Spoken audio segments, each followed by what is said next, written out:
Good evening, Ron. Thank Hi. you very much for all three for seminars. Wonderful, thank you. My question is that you said that you had the blood of our Lord examined by the Israelis. That's correct. What was their determination of that? Okay. Now, we won't be able to take second questions. I'm sorry if you're on your second one, please just step out. I love you, but we're running out of time. Real quickly, okay. Dried blood is dead blood. Everybody knows that, all right? They can test the blood of the pharaohs, the mummies of the pharaohs, all right? There's certain things they can do. They cannot get a chromosome count by any method I'm familiar with, all right? Things keep changing. I don't profess to know everything.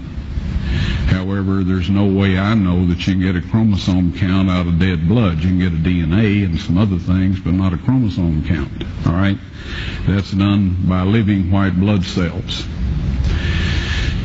Now then, first of all, in this analysis, I took the blood into a laboratory in Israel. I asked one of the people I work with in antiquities, where is a good laboratory that does reliable work?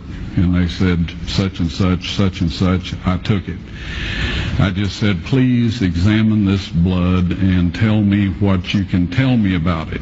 All right? They said, well, look, we're going to reconstitute it. We're going to put it in normal saline and keep it at body temperature for 72 hours with gentle swirling. All right? That's their business. That's great. I said, now I want to be there when you check it out. They said, fine. So I was back. They checked it out. I said, now, they said it's human blood. We can tell that. They did whatever tests they need to do. And then I said, take some of the white blood cells and put them in a growth medium and keep them at body temperature for 48 hours. And they said, well, that'll do no good because it's dead blood. I said, would you please do that for me? And they said, okay, we'll do it.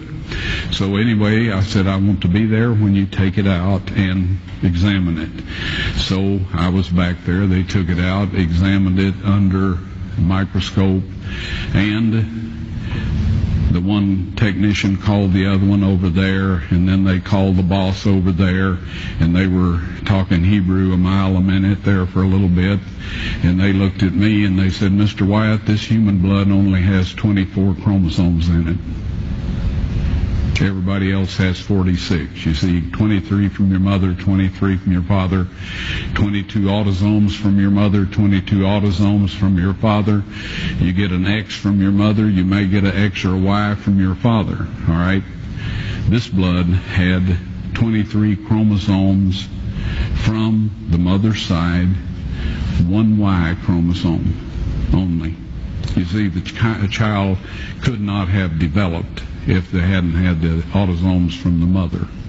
So all of his physical characteristics were determined by his mother's side of the family, her autosomes.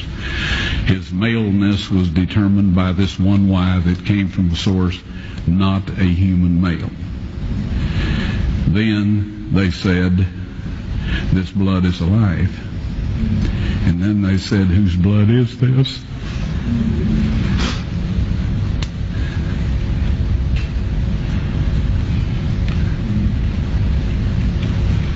I said, it's the blood of your Messiah.